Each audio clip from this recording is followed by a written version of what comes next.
The Denver Post is reporting that ever since the University of Colorado decided to put students with concealed carry permits in separate dorms, that nobody has moved into these dorms. So surprise, surprise, right?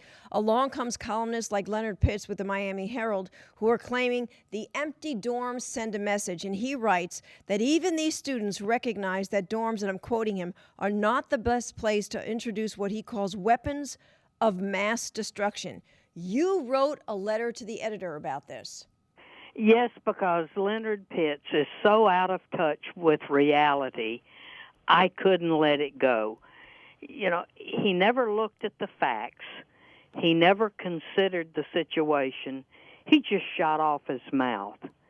In reality, the Denver Post did an article about this issue with the University of Colorado, both the Boulder and Colorado Springs campuses. The issue is that you cannot get a license to carry concealed until you're 21 years of age or older. And only 1% of the students on the two campuses have permits. And only 4% of the students in the Boulder campus are 21 years of age or older. Now, most of the kids who are 21 or older aren't living in dorms. Right. They're living off campus in apartments. They never even, Pitts never even addressed that issue.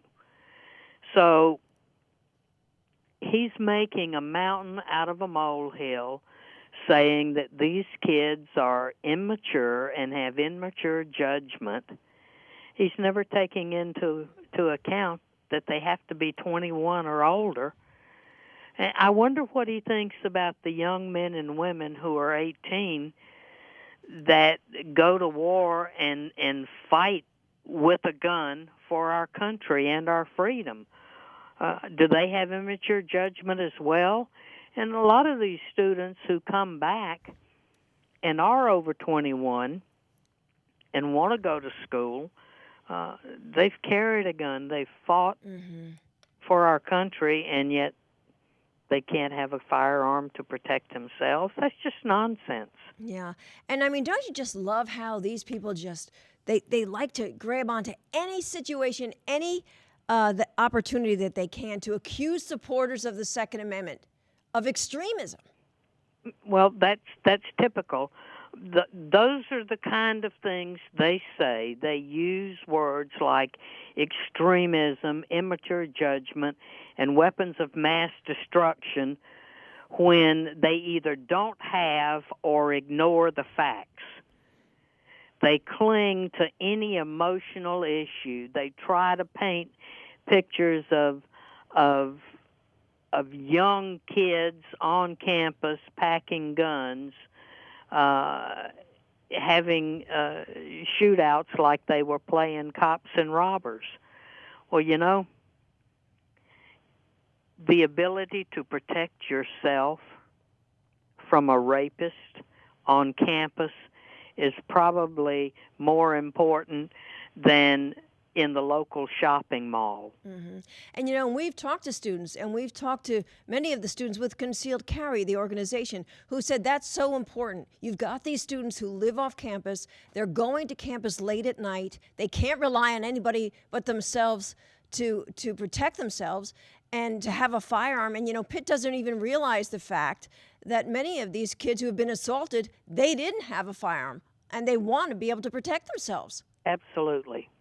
This is just another issue that the illogical columnist is what I like to call them, because they dream up arguments that you can shoot holes in to attack the Second Amendment. But look at Florida, for example. You guys are set to hit the 1 million mark next week for the number of people who have concealed carry permits. I mean, I was just up in New York, one of the toughest places to get a firearm, right after the storm. And what did people tell me? you know what? I'm realizing I only have myself to rely on. The police were spread so thin they couldn't rely on 911. And that's why we're seeing people, the increase across the country as well as in Florida. As I mentioned in my rebuttal to Leonard Pitts,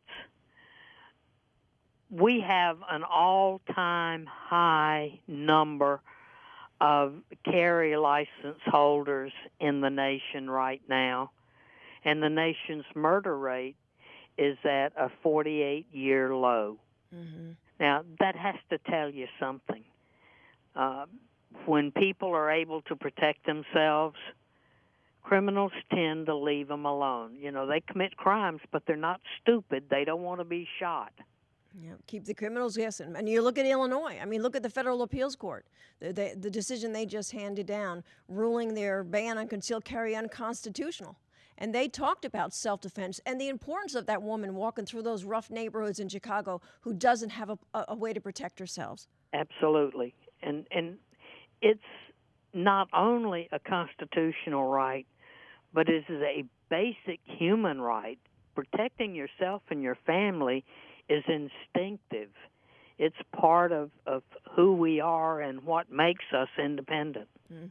And I know you've been fighting this fight a long time, but how about that ruling in Illinois, Marion? Finally, maybe Chicago and Illinois are going to have the right, the people there are going to have the right to carry a concealed firearm. Well, I certainly hope so, but the court has given Illinois 180 days to write legislation to regulate the carrying. I have no confidence in the ability of the Illinois legislature to write something that will be fair and just and constitutional, and so I think it's not over yet.